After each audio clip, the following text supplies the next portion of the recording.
ఏసే మార్గం నిన్ను విడువడు ఎడబాయడు. ఈరోజు దేవుని వాగ్దానం. అందరికీ షాలం. ప్రతి ఒక్కరికి వెరీ గుడ్ మార్నింగ్ అండి. ఎంతమంది అయితే ఉదయకాల వాగ్దానం వింటున్నారో సిస్టర్స్ అండ్ బ్రదర్స్, ప్రతి ఒక్కరిని దేవుడు మిమ్మల్ని మీ కుటుంబాన్ని దీవించి ఆశ్రయించును గాక. మీరందరూ హ్యాపీగా ఉండాలని మనసారా కోరుకుంటా ఉన్నాను. మరి దేవుడు మిమ్మల్ని మీ కుటుంబాన్ని మీ ప్రతి ఒక్కరిని దేవుడు దీవించాలని ఆశీర్వించాలని మనసారా కోరుకుంటా ఉన్నాను. మరి ఈరోజు మీరు అందరూ హ్యాపీగా ఉండి సంతోషంగా ఉన్నారని నమ్ముతున్నాను. ఎందుకంటే ప్రతిరోజు దేవుడు వాగ్దానం ద్వారా మనతో మాట్లాడుతూ ఉన్నాడు కదండి. ఈ వాక్యము విన్నప్పుడు మనకి సంతోషాన్ని కలుగ చేస్తుంది కదండి. ఈ వాక్యం విన్నప్పుడు మనకు ఓదార్పునిస్తుంది. ఈ వాక్యం మనకి విన్నప్పుడు ఒంటరితనాన్ని తీసివేస్తుంది. ఈ వాక్యం విన్నప్పుడు ఏమవుతుందంటే మన జీవితంలో ఒక ధైర్యాన్ని ఇస్తుందండి. హల్లెలూయా. ఈ లోకంలో నీకు ఎవరు ధైర్యం చెప్పరేమో, కానీ దేవుడు మటుకు నీకు ధైర్యం ఇస్తాడండి. హల్లెలూయా. అది కదండి, వాక్యమే దేవుడై ఉన్నాడు కాబట్టి ఈ వాక్యం మాట్లాడినప్పుడు నీకు ఒక ధైర్యం ఉంటుందండి. హల్లెలూయా. ఈరోజు ఎంతమంది అయితే ఈ ఉదయకాల సమయంలో మరి వాగ్దానం కొరకు వెయిట్ చేస్తున్నారా? అయితే దేవుడు ఈరోజు నీతో మాట్లాడబోతున్నాడు. నీ శత్రువులను కదండి, మరి నీ కుటుంబ సభ్యుల ఎదుట, అందరి ఎదుట దేవుడు నేను తలగా నియమించబోతున్నాడు. హల్లెలూయా. చూడండి, నువ్వు ప్రతి విషయంలో అపజయ పాలవుతున్నావు అనుకుంటున్నావేమో, నాకు విజయం లేదని దిగులు చెందుతున్నావేమో, లేకపోతే ఏ పనికి వెళ్ళినా నాకు సక్సెస్ అవ్వట్లేదని బాధపడుతున్నావా? మరి అన్నిట్లో ఓడిపోతున్నాను, అన్ని విషయంలో నేను కృంగిపోతున్నాను, నాకు ఎవరు సహకారంగా లేరని బాధపడుతున్నావా? ఈ రోజు నిన్ను అందరూ అవమానపరుస్తున్నారేమో, ఎవరు నాకు తోడుగా లేరని బాధపడుతున్నావా? అయితే దేవుడు నీకు తోడుగా ఉండి నడిపించబోతున్నాండి. దేని విషయంలో విజయం రాదని నువ్వు బాధపడుతున్నావా? కృంగిపోయి ఉంటున్నావేమో, నేను జాబ్ విషయంలో నేను నలిగిపోతున్నాను, నాకు అన్ని విషయంలో నాకు విజయం వస్తలేదు, నా పట్ల అద్భుతం జరగట్లేదు, మరి నేను కృంగిపోయి ఉంటున్నాను, నలిగిపోయి ఉంటున్నాను అని అంటున్నావా? అయితే దేవుడు ఈ రోజు నీతో మాట్లాడబోతుందండి. ఈ వాగ్దానం ద్వారా దేవుడు నిన్ను మాట్లాడబోతుంది. ఈ వాక్యం నిన్ను బలపరచబోతుంది. ఈ వాక్యం నీ పరిస్థితిని మార్చబోతుంది. ఈ వాక్యం నీ జీవితాన్ని కట్టబోతుందండి. ఈ వాక్యం నీ పరిస్థితులు మార్చబోతుంది. హల్లెలూయా. కాబట్టి వాగ్దానం కొరకు ప్రార్థించుకుందామా?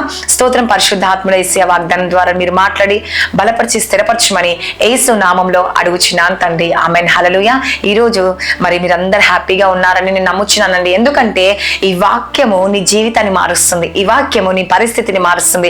ఈ వాక్యం నీ స్థితిగతులను మార్చబోతుంది. ఈ వాక్యము నీ జీవితంలో ఒక చక్కని మార్గాన్ని తెరవబోతుందండి. హల్లెలూయా. ఈ రోజు ఎవరు మనకు సహకరించకపోవచ్చు కదండి. ఈ రోజు నేను ఒంటరి వాడిని నన్ను బాధపడుతున్నావా? అయితే దేవుడు ఈ రోజు నీతో మాట్లాడబోతుందండి. సిస్టర్స్ అండ్ బ్రదర్స్, ప్రతి ఒక్కరితో దేవుడు బలపరిచే దేవుడు, నీకు విజయం ఇచ్చే దేవుడు. ఈ రోజు నేను అన్ని విషయంలో అపజయంగా ఉంటున్నాను, మరి ఏది చేయాలని నాకు సక్సెస్ అవ్వట్లేదు, నాకు మంచి లాభం రావట్లేదు, ఏ పని చేయాలనుకున్నా నాకు ధైర్యం లేదు, నేను కృంగిపోయి ఉంటున్నానని బాధపడుతున్నా. అయితే దేవుడు నీతో మాట్లాడబోతుందండి. హల్లెలూయా.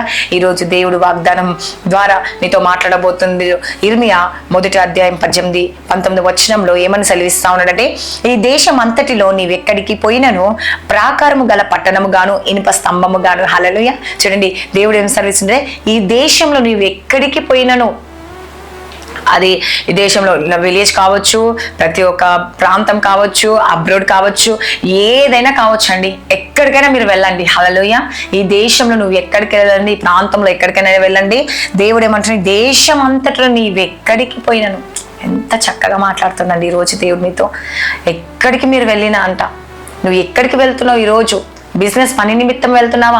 లేకపోతే నీ కుటుంబం గురించి వెళ్తున్నావా? నీ పిల్లల గురించి వెళ్తున్నావా? ఒక పని నిమిత్తం వెళ్తున్నావా? లేకపోతే ఏ విషయంలో నువ్వు వెళ్తున్నావో కదండి, మరి అక్కడ కృంగిపోయి ఉంటున్నావేమో, బాధపడుతున్నావేమో, మరి నేను ఆ పని స్థిరంగా చేయలేకపోతున్నాను, లేకపోతే అందరు నిన్ను అవమానపరుస్తున్నారేమో, ఏమని నువ్వు దేనికి పనికి రావు, నువ్వు వేస్ట్, నీ జీవితం ఇంతే అని చెప్తున్నారేమో, నేను అవమానపరుస్తా ఉన్నాడు. చూడండి, ప్రతి క్రైస్తవుడికి అవమానాలు తప్పవండి. హల్లెలూయా.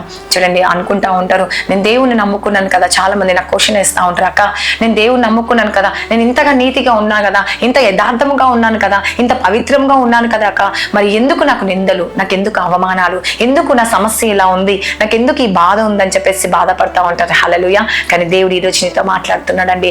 ఖచ్చితంగా అవమానాలు తప్పవు, కానీ ఆ అవమానాన్ని నుంచి దేవుడిని ఘనతనిస్తాడు. నీకు అక్కడ అవమానం కలిగిందనో వారి ఎదుటనే దేవుడు తలగా మీరు మిమ్మల్ని నియమిస్తాడండి. ఒక స్థిరమైన పునాదిగా వేస్తాడు. నేను ఒక విజయం వారి మీద ఇస్తాడండి. హల్లెలూయా. నీ కుటుంబంలో విజయము, నీ బంధువుల దగ్గర విజయం, నీ స్నేహితుల దగ్గర విజయం, నీ బిజినెస్ లో విజయం, నీ కోర్టు విషయంలో విజయం వస్తుంది, లేకపోతే నీ గర్భఫల విషయంలో విజయం వస్తుంది. నేను అవమానపరుస్తున్నారేమో అందరూ, సంతానం లేదు, దేనికి పనికిరావు, ఇన్ని సంవత్సరాలు అవుతుంది, ఎన్ని సంవత్సరాలు నిన్ను చూడాలి, ఇంకా అసలు నీ బ్రతికేంటి, నీ జీవితం ఏంటి, నేను చేసుకొని వేస్ట్ చేసి నీ భర్త నేను తిడుతున్నారేమో, నీ అత్తమామ నేను తిడుతున్నారేమో అండి, నేను అందరూ అవమానపరుస్తున్నారేమో, లేకపోతే ఒక బిజినెస్ చేస్తే నువ్వు ఎప్పుడు నష్టం నష్టం నష్టం చేస్తూ ఉంటావు, ఎప్పుడు అప్పులు అప్పులు అప్పులు చేస్తూ ఉంటావు అని అంటున్నారా? ఈరోజు దేవుడు నీతో మాట్లాడుతూ ఉన్నాడు. నువ్వు ఎక్కడికి వెళ్ళినా, ఏ పని చేసినా, ఏది విషయంలో నువ్వు బాధపడుతున్నావో, అయితే దేవుడు ఏమని సెలవిస్తున్నాడు తెలుసా అండి?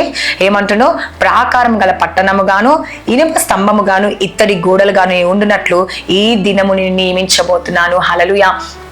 నువ్వు కృంగిపోతున్నావేమో, బలహీన పడిపోతున్నావేమో. నువ్వు మరి చూడండి, ఒక పని చేయాలంటే మనకు ఫస్ట్ కావాల్సింది ఏంటంటే, ఎగ్జాంపుల్ ఒక వెహికలే అనుకోండి, ఒక బైక్ నడపాలి, మీకు ఫస్ట్ ఏం కావాలండి? ఆ వెహికల్ నడపాలంటే బ్యాలెన్స్ మెయింటైన్ చేయాలి, అవునా? నువ్వు వెహికల్ నడిపే ముందు బ్యాలెన్స్ మెయింటైన్ చేస్తేనే నువ్వు వెహికల్ నడపగలుగుతావు. ఒకవేళ నువ్వు బ్యాలెన్స్ చేయకపోతే నువ్వు వెహికల్ నడపలేవు కదండి. హల్లెలూయా. అంటే ఫస్ట్ నీకు కావాల్సింది ఏంటంటే బ్యాలెన్స్ మెయింటైన్ చేయడం కావాలి. హల్లెలూయా. అప్పుడు నువ్వు నడపగలుగుతావు. అంటే ఫస్ట్ నీకు కావాల్సింది ఏంటంటే, నువ్వు బిజినెస్ చేసినా, నువ్వు ఏదైనా పని చేయాలన్నా, దేని విషయంలో నువ్వు ఒక స్ట్రాంగ్గా ఉండాలంటే ఫస్ట్ నీకు కావాల్సింది ఏంటి తెలుసా అండి? ధైర్యము కదండి. ధైర్యంగా నువ్వు నిలబడాలి, అప్పుడే సక్సెస్ అవుతావు, అప్పుడే నువ్వు బండి మంచి నడపగలుగుతావు కదండి. అలానే కూడా దేవుని ఒక విశ్వాసం, దేవుని ఒక సపోర్ట్ నువ్వు తీసుకుంటే నువ్వు ఖచ్చితంగా విజయం పొందుతావు. నీకు నువ్వు ఒంటరిగా ఫీల్ అయిపోతావు, నువ్వు కృంగిపోయి ఉన్నావు అనుకో, సక్సెస్ కాలేవండి. వాళ్ళు అంటున్నారు, వీళ్ళు అంటున్నారు, నా బంధువులు నన్ను అవమానపరుస్తున్నారు, స్నేహితులు నన్ను అవమానపరుస్తున్నారు, కొలీగ్స్ నన్ను అవమానపరుస్తున్నారు, నా స్నేహితులు, నా కుటుంబ సభ్యులు నాకు సపోర్ట్ చేస్తున్నారని నువ్వు కృంగిపోయి ఉన్నావు అనుకోండి, ఇంకా జీవితంలో నువ్వు పైకి లేవడం చాలా కష్టం అండి. హల్లెలూయా. కానీ దేవుడు అంటుండో, ఎవరు నేను అవమానపరిచినా, ఎవరు నీకు సపోర్ట్ చేయకపోయినా, ఎవరు నీకు సహాయకరంగా లేకపోయినా, ఈ రోజు నేను నీకు సపోర్ట్ గా ఉన్నాను. ఎలా సపోర్ట్ గా ఉన్నాడంట అండి? ప్రాకారము గల పట్టణము గాను, ఇనుప స్తంభము గాను, మళ్ళీ ఇత్తడి గోడలు గాను నీవు ఉండునట్లు ఈ దినము నేను నియమించబోతున్నాను. హల్లెలూయా.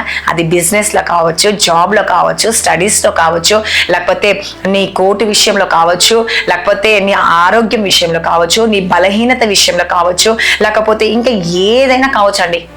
దేవుడు ఏం చేయబోతున్నావు? నేను స్ట్రాంగ్గా నిలబెట్టబోతున్నాడు. ఎవరి మీద ఆధారపడతా అండి? దేవుని మీద. నువ్వు ఈ లోక మాటల మీద, ఈ లోక అనే వారి మీద నువ్వు ఇంట్రెస్ట్ పెడితే నువ్వు ఎన్నటికీ లేవవంట అండి. కృంగిపోతా ఉంటావు, ఇంకా బలహీన పడిపోతావంట, నువ్వు ఇంకా నలిగిపోతావంట. హల్లెలూయా. కానీ దేవుడు ఈరోజు నీకు సెలవిస్తా ఉన్నాడు, నా కుమారి, నా కుమారుడా, ఎందుకు నువ్వు దిగులు చెందుతున్నావు ఈరోజు? ఎందుకు నువ్వు భయపడుతున్నావు ఈరోజు? ఎందుకు బాధపడుతున్నావు? అయితే దేవుడు ఈరోజు నీతో మాట్లాడుతూ ఉన్నాడు. ఏమని? నేను ఎలా నిలబెడతాడంట అండి? నేను స్థిరముగా స్ట్రాంగ్గా నిలబెడతాడంట. అయితే ఆయన మీద ఆధారపడతావా? దేవుడు సెలవిస్తాను, నా కుమారి, నా కుమార, ఇన్ని రోజులు నువ్వు కృంగిపోయి ఉన్నావు, ఇన్ని రోజులు నువ్వు బలహీన పడిపోయావు, ఇన్ని రోజులు నువ్వు అన్నిట్లో విజయం లేదని నువ్వు బాధపడుతున్నావు. అయితే దేవుడు ఈరోజు నీతో మాట్లాడబోతున్నాడు. హల్లెలూయా. నీ పరిస్థితులు దేవుడు మార్చబోతున్నాడు. ఇంకేమంటున్నావు? వారు నీతో యుద్ధం చేస్తారంట, కానీ విజయం పొందారంట అండి. హల్లెలూయా. నిజమే కదండి. ఈరోజు శత్రువు నీ మీద యుద్ధం చేస్తూ ఉంటారు, నీ స్టడీస్లో యుద్ధం చేస్తూ ఉంటారు, నీకు ఏది రాదు. చూడండి, చాలా మంది ఫోన్ చేసి నాకు అడుగుతూ ఉంటారు, అక్క నేను ఏదైనా పని చేస్తే నాకు రావట్లేదు అక్క. ఎందుకు రాదండి? దేవుడు నీకు సపోర్ట్ ఉంటే. నువ్వు చదువుకోవాలంటే మంచి జ్ఞానాన్ని దేవుడు ఇస్తాడు, నువ్వు బిజినెస్ చేయాలంటే మంచి జ్ఞానాన్ని దేవుడు ఇస్తాడండి, నువ్వు మంచిగా పాటలు పాడాలంటే మంచి స్వరాన్ని దేవుడు ఇస్తాడండి. చూడండి, మరి దేవుని వైపు నువ్వు ఏది చేయాలని కోరుకుంటున్నావో మరి అప్పుడు దేవుడు ఖచ్చితంగా కార్యము జరిగిస్తాడంట. హల్లెలూయా. కాబట్టి నువ్వు మరి ప్రతి దాంట్లో విజయం పొందుతారంట. హల్లెలూయా. నిజంగా అండి, ఈరోజు నువ్వు బాధపడుతున్నావు, కృంగిపోతున్నావా, వేదన చెందుతున్నావా, నేను అన్ని విషయంలో ఫెయిల్యూర్ అయ్యేసియా, నేను యుద్ధంలో గెలవలేకపోతున్నాను యేసుప్రభు అని బాధపడుతున్నా. అయితే దేవుడు ఏమంటున్నావు? వారు నీతో యుద్ధము చేస్తారంట, కానీ నిన్ను విడిపించుటకు ఎవరు తోడై ఉన్నారంట అండి? దేవుడు తోడే ఉన్నాడు. హల్లెలూయా. నిజంగా వారు నీపై విజయం పొందజాలరు. హల్లెలూయా. సాతానుగాడు నిన్ను అనేక మార్లు నీతో యుద్ధం చేస్తూ ఉంటారు, నిన్ను అంటూ ఉంటారండి, నిన్ను మోటివేషన్ చేస్తూ ఉంటాడు. ఏమని తెలుసా అండి? ఏమని చెప్తా ఉంటారంటే, నువ్వు జాబ్కి పనికిరావు, నువ్వు ప్రమోషన్కి పనికిరావు, నువ్వు స్టడీస్కి పనికిరావు, నువ్వు జాబ్ చేయలేవు, నువ్వు నీ వల్ల నీకు మ్యూజిక్ చేయలేవు, లేకపోతే నువ్వు పాటలు పాడలేవు, నువ్వు వాక్యం చెప్పలేవు, నువ్వు పరిచర్య చేయలేవు, నీ సంఘాన్ని నడపలేవు, లేకపోతే నీ కుటుంబాన్ని నడపలేవు, నీ జీవితం ఇంతే, నీ బ్రతుకి ఇంతే, నువ్వు మంచి చదువుకోలేవు, నువ్వు ఏది సాధించలేవు, నువ్వు అనుకున్న గోల్ని అస్సలే రీచ్ అవ్వవు. అని చెప్పేసి సాతాను గడు నీకు మోటివేషన్ చేస్తూ ఉంటాడు కదండి. అప్పుడు నువ్వు వినొద్దంట అండి. హల్లెలూయా. దేవుడు నా పక్షంగా ఉన్నాడు, సాతానా నువ్వు నాతో యుద్ధం చేస్తా ఉన్నావు, కానీ యుద్ధంలో నీకు విజయం కాదు, నాకు విజయం వస్తుంది, నువ్వు నాపై విజయము పొందజాలవు అని సాతాను గారికి సవాలు విసిరి నువ్వు ఒక మంచి పొజిషన్లో దేవుడు నేను ఉంచబోతున్నాండి. హల్లెలూయా. నువ్వు కృంగిపోయి ఉన్నావా, ఈరోజు వేదన చెందుతున్నావా, బాధపడుతున్నావా, అయితే దేవుడు నీతో మాట్లాడుతుందండి. ఈరోజు నేను కాదండి, నాలో ఉన్న యేసయ్య నీతో మాట్లాడుతుండు. హల్లెలూయా. ఈ రోజు నీకు సంతోషాన్ని ఇవ్వబోతుండు, సమాధానాన్ని ఇవ్వబోతుండు, ఒక ఉన్నత పొజిషన్ లో దేవుడిని నిలబెట్టిపోతుందండి. అందుకే దేవుడు ఏమంటుండు, నువ్వు ఈరోజు బలహీన పడిపోయావేమో, గట్టిగా పునాది నేను వేయబోతున్నాను, నీవితో యుద్ధం చేస్తా సాతాను, నువ్వు అన్ని విషయాలు ఓడిపోయావేమో, తాగుడికి బానిస అయిపోయావేమో, అనారోగ్యంతో బాధపడుతున్నావేమో, ఈ లోక అందరి మాటలు నువ్వు విని దుఃఖపడుతూ ఉన్నావేమో, వేదన చెందుతా ఉన్నావేమో, అయితే దేవుడు ఈరోజు నీతో మాట్లాడుతుండు. ఏమని? నా కుమారుడా, నా కుమార్తె, ఎందుకు దిగులు చెందుతున్నావు? సాతాను నీతో యుద్ధం చేస్తుంది, కానీ అది విజయము పొందదు. నువ్వు నా అందు విశ్వాసం కలిగి ప్రార్థించు, నా మీద ఆధారపడి ఉండు, దేవుడు ఖచ్చితంగా కార్యము జరిగించబోతున్న సెలవిస్తుందండి. హల్లెలూయా. ఎంతమంది అయితే ఈ ఉదయకాల వాగ్దానం వింటారు సిస్టర్స్ అండ్ బ్రదర్స్?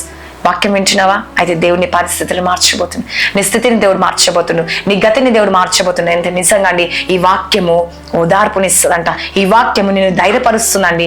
కాబట్టి ఎంతమంది అయితే ఈ రోజు బాధపడుతున్నావా, కృంగిపోతున్నావా, అయ్యే దేవుడు నీతో మాట్లాడుతుండు, పరిస్థితిని దేవుడు మార్చబోతుండు. కాబట్టి ప్రతి ఒక్కరు ప్రార్థించండి, దేవా నేను ఈ దేశంలో ఎక్కడికి వెళ్ళినా నాకు సహకారంగా ఉంటాన్న దేవుడు యేసుప్రభువా మీరే కార్యము జరిగించని చెప్పేసి ఎప్పుడైతే ప్రార్థిస్తామో దేవుడు ఖచ్చితంగా మన పట్ల అద్భుతము జరిగించబోతుంది. వాగ్దానం దేవుడు దీవించి ఆశించుగాక. మరి ప్రార్థించుకుందాం, నాతో కలిసి ఏకీభవించండి. స్తోత్రం పరిశుద్ధ ఆత్మ యేసుప్రభువా. ఎంతమంది అయితే ఉదయకాల వాగ్దానం వింటున్నారో యేసయ్యా, వారి జీవితంలో వారి కుటుంబంలో గొప్ప అద్భుతాన్ని జరిగించండి, ఆచరణ జరిగించండి, వారి పరిస్థితులు మార్చండి, వారి స్థితిని మార్చండి, వారి గతిని మార్చండి యేసుప్రభువా. మీరే కార్యాలు జరిగించండి యేసయ్యా. ప్రతి శోధన, ప్రతి వేదన కొట్టివేయండి, ప్రతి మంత్రాలు, చీకటి శక్తులు, అంధకార శక్తులు కొట్టివేయండి యేసుప్రభువా. ఈ రోజు ఎంతమంది బర్త్డేస్, మ్యారేజ్ డే జరుపుకుంటారు, వారికి తోడుగా ఉండి నడిపించండి యేసుప్రభువా. నిజంగా ఈ రోజు ఎంతమంది బలహీన పడిపోయారు యేసయ్యా, నైనా నా యుద్ధంలో విజయం లేదని బాధపడుతున్నారేమో యేసయ్యా, అపజయం ఒక సాతాను గారు కలుగును గాక యేసుప్రభువా. వారికి ప్రతి ఒక్కరికి విజయం కలుగును గాక. ఈ ఉదయకాల సమయంలో ఎంతమంది అయితే నైనా ఈ వాగ్దానం వింటూ యేసుప్రభువా ప్రార్థించుకుంటున్నారో వారి జీవితంలో, వారి కుటుంబంలో గొప్ప అద్భుతం, గొప్ప ఆశ్చర్యం జరిగించండి, గొప్ప మేలు చేయండి యేసుప్రభువా. ఆశీర్వదించండి. ప్రతి సాతాను శక్తులు, మంత్ర శక్తులు, చీకటి శక్తులు, అంధకార శక్తుల నుంచి విడిపించండి యేసుప్రభువా. గర్భఫలం దయచేసి, జాబ్స్ వాళ్ళకి నైనా జాబ్స్ దయచేయండి, ప్రమోషన్ కొరకు, గవర్నమెంట్ జాబ్ కొరకు వెయిట్ చేస్తున్న వారికి దయచేయండి యేసుప్రభువా. ఈ రోజు ఎంతమంది ఇంటర్వ్యూకి వెళ్తారు, సక్సెస్ అవుట్ సహాయం చేయండి యేసుప్రభువా. నైనా కోర్టు కేసు నుంచి విడిపించండి యేసుప్రభువా. మంత్ర శక్తులు, చీకటి శక్తులు, అంధకార శక్తుల నుంచి విడిపించండి. మరణ పడకలో ఉన్న వారిని స్వస్థత, విడుదల కలిగించండి యేసయ్యా. అద్భుతాన్ని, ఆచరణ, మేలు జరిగించండి యేసుప్రభువా. ఈ రోజు సంఘాలు కట్టబడును గాక యేసయ్యా. ప్రతి విషయంలో వారు కృంగిపోయి ఉండి నలిగిపోయి ఉన్నారేమో యేసయ్యా. ప్రతి కుటుంబాన్ని దర్శించి ఓదార్చి అద్భుతాన్ని, ఆచరణ, మేలు జరిగించమని నజరేయుడైన యేసుక్రీస్తు నామంలో అడుగుచున్నాను తండ్రి. Amen. God bless you. Praise the Lord అందరికీ.